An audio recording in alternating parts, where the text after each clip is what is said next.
मुख्यमंत्री मैया सम्मान योजना के तहत रांची जिले की लाखों महिलाओं के खातों में फरवरी माह की सम्मान राशि भेज दी गई है। जिला प्रशासन के अनुसार 3,87,174 लाभुक महिलाओं को आधार आधारित डीबीटी के माध्यम से 2,500 रुपये प्रति लाभुक की दर से भुगतान किया गया। इस तरह कुल 96,79,35,000 रुपये की राशि सीधे महिलाओं के बैंक खातों में ट्रांसफर की गई। जिले के विभिन्न प्रखंडों और शहरी क्षेत्रों की महिलाओं को इसका लाभ मिला है। उपायुक्त मंजुनाथ भजंत्री ने कहा कि योजना के तहत पात्र लाभुकों को समय पर भुगतान सुनिश्चित किया जा रहा है। उन्होंने अधिकारियों को निर्देश दिया है कि भुगतान प्रक्रिया में किसी भी प्रकार की देरी या त्रुटि न हो। जामताड़ा जिले के दुलाडी स्थित नर्सिंग कॉलेज की एक छात्रा के साथ दिल्ली गुड़गांव में दुष्कर्म की घटना सामने आई है। छात्रा को प्रशिक्षण के लिए दिल्ली भेजा गया था, जहां होम केयर सेंटर में उसके साथ ये घटना हुई। जब छात्रा वापस जामताड़ा लौटी तो मामले का खुलासा हुआ। इसके बाद नर्सिंग कॉलेज की छात्राओं ने महिला थाना पहुंचकर विरोध प्रदर्शन किया और न्याय की मांग की। पुलिस ने पीड़िता का बयान दर्ज कर 0 एफआईआर दर्ज की है और मेडिकल जांच कराई गई है। अधिकारियों ने बताया कि घटना दिल्ली में हुई है, इसलिए आगे की कार्रवाई संबंधित थाना क्षेत्र को भेजी जाएगी। रूस से तेल खरीद को लेकर अमेरिका के फैसले के बाद झारखंड की राजनीति में बयानबाजी तेज हो गई है। अमेरिकी ट्रेजरी सेक्रेटरी स्कॉट बेसेंट के बयान के बाद झामुमो ने केंद्र सरकार और भाजपा नेताओं पर निशाना साधा है। अमेरिका ने भारतीय रिफाइनरियों को रूसी तेल खरीदने के लिए 30 दिनों की अस्थायी छूट दी है, ताकि पहले से समुद्र में फंसे तेल की आपूर्ति बाजार तक पहुंच सके। झामुमो ने कहा कि इससे ये संदेश जाता है कि भारत की नीतियां विदेशी दबाव में तय हो रही हैं। पार्टी ने भाजपा नेताओं, खासकर बाबूलाल मरांडी से इस मुद्दे पर स्पष्ट रुख अपनाने की मांग की है। झामुमो ने कहा कि देश की संप्रभुता से जुड़े मामलों में विदेशी दबाव के आगे झुकना सही नहीं है। लातेहार जिले के सदर थाना क्षेत्र के कैमा गांव में पुलिस और ग्रामीणों के बीच गुरुवार रात हाई वोल्टेज ड्रामा देखने को मिला। पुलिस रूटीन छापेमारी के दौरान गांव पहुंची थी, जहां कुछ दिनों पहले ड्रोन कैमरा लूटे जाने की घटना की भी जांच की जा रही थी। तलाशी के दौरान ग्रामीण उग्र हो गए और 8 पुलिसकर्मियों को गांव में ही रोक लिया। सूचना मिलने पर डीएसपी अरविंद कुमार के नेतृत्व में पुलिस बल गांव पहुंचा और बातचीत के बाद पुलिसकर्मियों को बाहर निकाला गया। इसी दौरान एक पुलिसकर्मी गांव में छूट गया, जिसे लेने जब पुलिस दोबारा पहुंची तो विवाद बढ़ गया। आरोप है कि कुछ ग्रामीणों ने पत्थरबाजी की, जिसके जवाब में पुलिस ने लाठीचार्ज किया। इस घटना में कुछ पुलिसकर्मी और ग्रामीण घायल हो गए। बाद में जिला परिषद सदस्य विनोद उरांव की पहल पर दोनों पक्षों के बीच वार्ता हुई और मामला शांत कराया गया।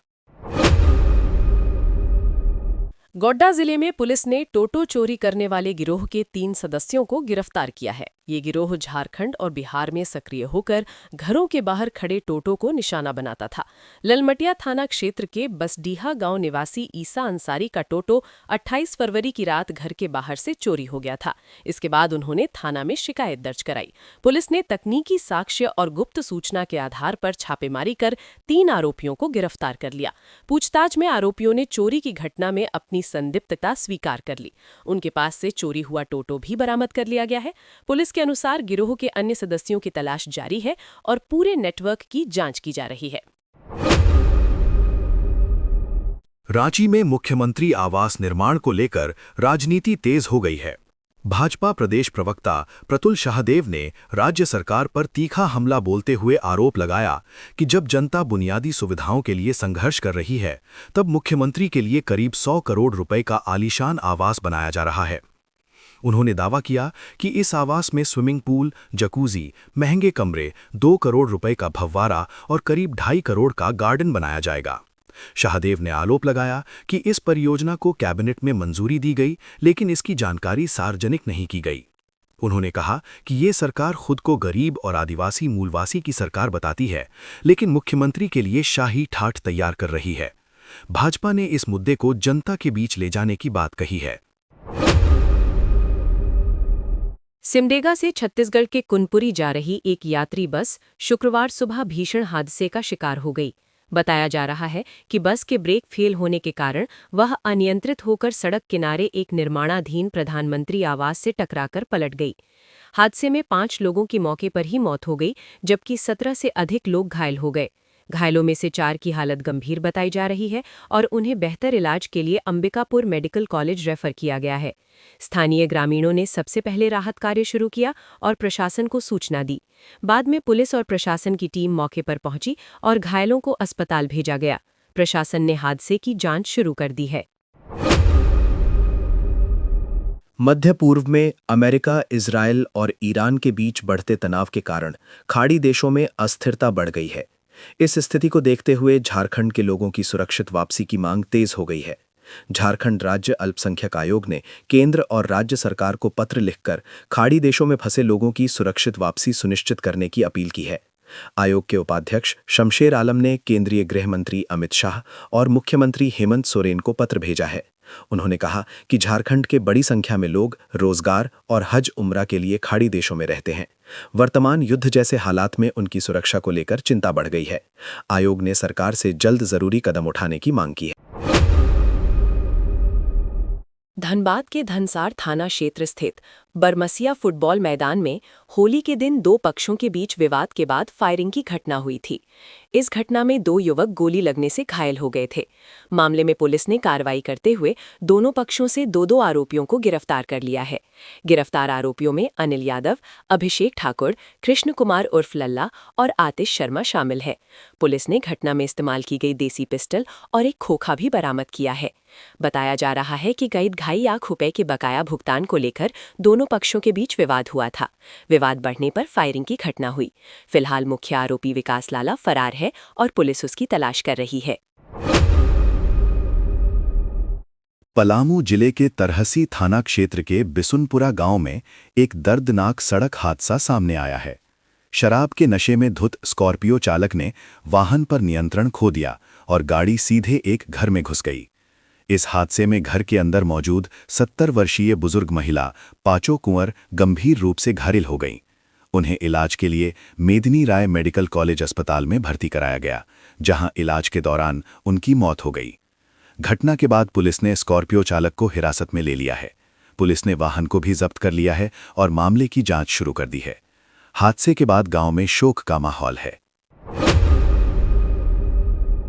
जामताड़ा रेलवे स्टेशन पर आरपीएफ ने मानव तस्करी के शक में बड़ी कार्रवाई करते हुए 5 नाबालिग बच्चों को रेस्क्यू किया है। ये सभी बच्चे जसीडी बेंगलुरु साप्ताहिक ट्रेन से मजदूरी के लिए ले जाए जा रहे थे। सूचना मिलने पर आरपीएफ की टीम ने ट्रेन पहुंचते ही कार्रवाई की और बच्चों को सुरक्षित उतार लिया। बरामद किए गए बच्चों में 4 गोड्डा जिले के पत्थरगामा क्षेत्र के हैं, जबकि एक बच्चा दुमका जिले का बताया जा रहा है। सभी बच्चों को चाइल्ड वेलफेयर कमेटी के हवाले कर दिया गया है। समिति ने बच्चों को बालगृह भेज दिया है, जहां उनकी निगरानी की जाएगी। फिलहाल ये जांच की जा रही है कि उन्हें किसके द्वारा और किस काम के लिए बेंगलुरु ले जाया जा रहा था। धनबाद के केंदवाड़ी थाना क्षेत्र में मामूली विवाद के बाद एक फल विक्रेता को कार से करीब 100 मीटर तक घसीटने की सनसनीखेज घटना सामने आई है। बताया जा रहा है कि कार में बैठे युवक ने फल विक्रेता के ठेले के पास खड़े होकर शराब पीना शुरू कर दिया था। जब दुकानदार ने इसका विरोध किया तो दोनों के बीच विवाद हो गया। आरोप है कि युवक ने दुकानदार को कार में खींच लिया और तेज रफ्तार से गाड़ी चलाते हुए उसे कुछ दूरी तक घसीटता रहा। करीब 100 मीटर बाद दुकानदार सड़क पर गिर गया और गंभीर रूप से घायल हो गया। घटना का वीडियो वायरल होने के बाद पुलिस ने कार्रवाई करते हुए आरोपी पीपी कुमार सिंह को गिरफ्तार कर लिया है। पुलिस मामले की जांच कर रही है। टीएसपीसी के टॉप कमांडर उमेश सिंह खरवार उर्फ नगीना ने पलामू पुलिस के सामने संगठन से जुड़े कई अहम खुलासे किए हैं। नगीना पर झारखंड सरकार ने 5 लाख रुपए का इनाम घोषित किया था। मुठभेड़ के बाद वो उत्तर प्रदेश भाग गया था, जहां सितंबर 2025 में यूपी एटीएस ने उसे गिरफ्तार कर लिया था। पलामू पुलिस की विशेष टीम ने लखनऊ जाकर उससे पूछताछ की। पूछताछ में उसने बताया कि संगठन की रणनीति शशिकांत कंजू तय करता था और लेवी का पैसा उसी के पास जमा होता था। उसने ये भी बताया कि शहरों में छोटे हथियार और जंगलों में बड़े हथियार रखे जाते हैं। पुलिस अब उसके बताए तथ्यों के आधार पर आगे की कार्रवाई कर रही है और संगठन के अन्य सदस्यों की तलाश जारी है। झारखंड की प्रमुख जनजातीय भाषाओं में शामिल नागपुरी भाषा उच्च शिक्षा के स्तर पर गंभीर संकट का सामना कर रही है। राज्य के कई विश्वविद्यालयों और कॉलेजों में नागपुरी विषय के स्नातक और स्नातकोत्तर पाठ्यक्रम तो चल रहे हैं, लेकिन शिक्षकों की भारी कमी बनी हुई है। रांची विश्वविद्यालय के अंतर्गत सिमडेगा कॉलेज और मांडर कॉलेज में नागपुरी के पाठ्यक्रम संचालित होने के बावजूद एक भी स्थायी शिक्षक नहीं है। इसके कारण विद्यार्थियों को नियमित कक्षाएं नहीं मिल पा रही हैं और पढ़ाई प्रभावित हो रही है। सबसे ज्यादा परेशानी शोधार्थियों और पीएचडी के छात्रों को हो रही है, जिन्हें शोध कार्य के लिए गाइड नहीं मिल पा रहे हैं। नागपुरी विभाग के विशेषज्ञों ने चेतावनी दी है कि यदि समय रहते शिक्षक नियुक्त नहीं किए गए तो इस भाषा के अध्ययन और शोध को गंभीर नुकसान हो सकता है। हजारीबाग जिले के बड़कागांव थाना क्षेत्र के नापो खुर्द गांव में तेज रफ्तार वाहन की चपेट में आने से 2 लोगों की मौत हो गई, जबकि 6 अन्य लोग गंभीर रूप से घायल हो गए। बताया जा रहा है कि एक स्कॉर्पियो अचानक गांव में घुस आई और कई लोगों को टक्कर मारते हुए एक घर से जा टकराई। इस हादसे में रोहित साव और प्रदीप साव की मौके पर ही मौत हो गई। घायलों को अलग अलग अस्पतालों में भर्ती कराया गया है, जहां उनका इलाज चल रहा है। पुलिस ने स्कॉर्पियो को कब्जे में लेकर जांच शुरू कर दी है। प्रारंभिक जांच में ये मामला दुर्घटना के साथ साथ आपसी रंजिश से जुड़ा भी बताया जा रहा है। हालांकि पुलिस अभी सभी पहलुओं की जांच कर रही है। झारखंड में आने वाले दिनों में मौसम के मिजाज में बदलाव देखने को मिल सकता है। मौसम विभाग के अनुसार 7 और 8 मार्च को राज्य के कई जिलों में बादल छाने और हल्की बारिश होने की संभावना है। इसके अलावा 9 मार्च को उत्तर पूर्वी और मध्य क्षेत्रों में गरज के साथ वज्रपात के भी आसार जताए गए हैं। मौसम विभाग ने लोगों को सतर्क रहने की सलाह दी है। राजधानी रांची में अधिकतम तापमान 30 डिग्री सेल्सियस से ऊपर दर्ज किया गया है। वहीं सरायकेला में सबसे अधिक 36 डिग्री तापमान रिकॉर्ड किया गया है। पिछले 24 घंटों के दौरान राज्य के किसी भी हिस्से में बारिश नहीं हुई और मौसम शुष्क बना रहा। झारखंड पुलिस की कार्यक्षमता बढ़ाने के लिए राज्य सरकार ने बड़ा कदम उठाया है। पुलिस मुख्यालय ने राज्य के विभिन्न जिलों के लिए कुल 1477 नए वाहनों का आवंटन किया है। इनमें 628 4 पहिया और 849 2 पहिया वाहन शामिल हैं। इन वाहनों को सभी जिलों में वितरित किया जाएगा, जिससे ग्रामीण और शहरी क्षेत्रों में पुलिस पेट्रोलिंग को मजबूत किया जा सकेगा। राजधानी रांची और जमशेदपुर को सबसे अधिक वाहन दिए गए हैं। झारखंड पुलिस एसोसिएशन ने इस पहल का स्वागत करते हुए कहा कि इससे अपराध नियंत्रण और त्वरित कार्रवाई में मदद मिलेगी। खासकर नक्सल प्रभावित और दूरदराज के इलाकों में पुलिस की पहुंच पहले से ज्यादा मजबूत होगी। गिरिडीह शहर के हुट्टी बाजार इलाके में डीजे बंद कराने को लेकर हुए विवाद में एक युवक की हत्या कर दी गई। मृतक की पहचान अजय दास के रूप में हुई है। बताया जा रहा है कि देर रात तक तेज आवाज में बज रहे डीजे को बंद कराने के लिए अजय दास वहां गया था। इसी दौरान दोनों पक्षों के बीच कहासुनी शुरू हो गई और मामला बढ़ गया। आरोप है कि हमलावरों ने चाकू और भुजाली से हमला कर दिया, जिससे अजय दास की मौके पर ही मौत हो गई। इस घटना में 3 अन्य लोग भी घायल हुए हैं। पुलिस ने आरोपियों की पहचान कर ली है और गिरफ्तारी के लिए छापेमारी शुरू कर दी है। रांची के अनगढ़ा थाना क्षेत्र में शराब दुकान पर फायरिंग करने वाले 3 अपराधियों को पुलिस ने गिरफ्तार कर लिया है। पुलिस ने आरोपियों के पास से देसी रिवॉल्वर, कट्टा, 19 जिंदा कारतूस और एक मोटरसाइकिल बरामद की है। गिरफ्तार अपराधियों की पहचान देव सिंह मुंडा, गौतम यादव उर्फ गोल्डन यादव और भोलू सोनी के रूप में हुई है। पूछताछ में आरोपियों ने बताया कि वे शराब की बोतल मांग रहे थे और मना करने पर दुकान पर फायरिंग कर दी। घटना के दौरान दुकान के कर्मचारी किसी तरह काउंटर के पीछे छिपकर बच गए। पुलिस के अनुसार आरोपियों का पहले से भी आपराधिक इतिहास रहा है। रांची स्थित रिम्स अस्पताल में इलाज के दौरान मरीज की मौत होने पर परिजनों को आर्थिक सहायता देने की योजना लागू की गई है। इस योजना के तहत मृतक के परिजनों को 5,000 रुपए की मदद दी जाती है। हालांकि 4 महीने में अब तक केवल 100 से ज्यादा लोगों को ही इसका लाभ मिल पाया है।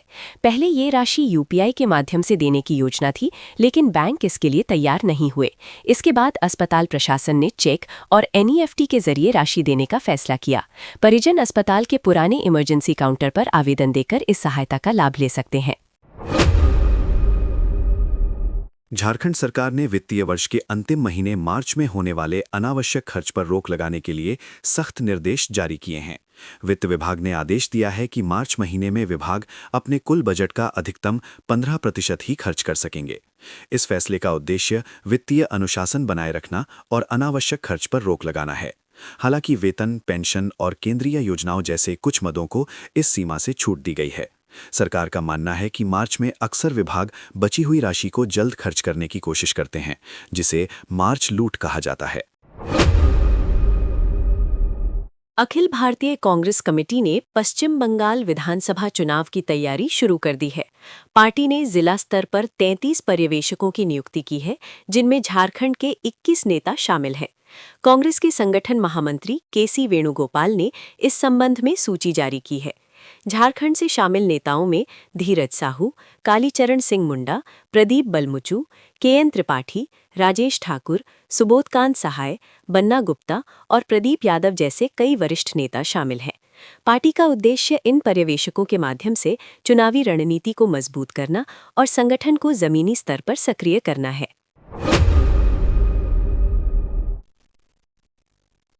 झारखंड हाईकोर्ट के आदेश के बावजूद जेपीएससी असैनिक संयुक्त सिविल सेवा प्रतियोगिता परीक्षा के लिए कई अभ्यर्थी अब भी ऑनलाइन आवेदन नहीं कर पा रहे हैं।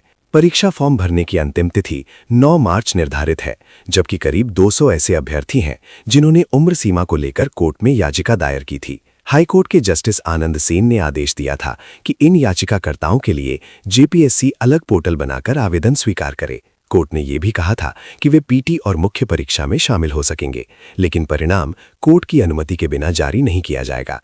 इसके बावजूद आवेदन सबमिट करते समय उम्र सीमा के कारण फॉर्म रिजेक्ट हो रहा है। ऐसे में अभ्यर्थियों को परीक्षा से वंचित होने का खतरा पैदा हो गया है। झारखंड के पूर्व मुख्यमंत्री और नेता प्रतिपक्ष बाबूलाल मरांडी ने राज्य की कानून व्यवस्था को लेकर हेमंत सरकार पर तीखा हमला बोला है। उन्होंने कहा कि पाकुड़ के महेशपुर थाना क्षेत्र में गंभीर आपराधिक मामलों में आरोपी बिलाल शेख पुलिस की पकड़ से बाहर है। मरांडी ने आरोप लगाया कि यही आरोपी स्थानीय पुलिस की मौजूदगी में कांग्रेस नेता तनवीर आलम के साथ इफ्तार पार्टी में शामिल होता दिख रहा है। उन्होंने कहा कि ये स्थिति प्रशासन की निष्पक्षता और कानून व्यवस्था पर गंभीर सवाल खड़े करती है। मरांडी ने पूछा कि क्या झारखंड में अपराधियों को राजनीतिक संरक्षण मिल रहा है। उन्होंने मुख्यमंत्री से इस मामले में सख्त कार्रवाई की मांग की है। रांची नगर निगम में नगर प्रशासक सुशांत गौरव की अध्यक्षता में बाजार शाखा की एक महत्वपूर्ण बैठक आयोजित की गई।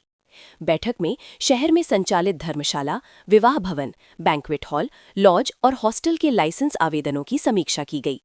कुल 10 आवेदनों की जांच के बाद 3 को शर्तों के साथ अस्थायी लाइसेंस देने का निर्णय लिया गया, जबकि 7 आवेदनों को मानकों का पालन नहीं करने के कारण अस्वीकार कर दिया गया। कई मामलों में भवन योजना की स्वीकृति, पार्किंग व्यवस्था और प्रवेश निकास की सुविधा नहीं पाई गई। नगर निगम ने स्पष्ट किया कि ऐसे सभी प्रतिष्ठानों के लिए लाइसेंस लेना अनिवार्य है। बिना लाइसेंस चलने वाले लॉज और हॉस्टल के खिलाफ कार्रवाई की जाएगी। संचालकों को 15 मार्च 2026 तक लाइसेंस के लिए आवेदन करने का निर्देश दिया गया है।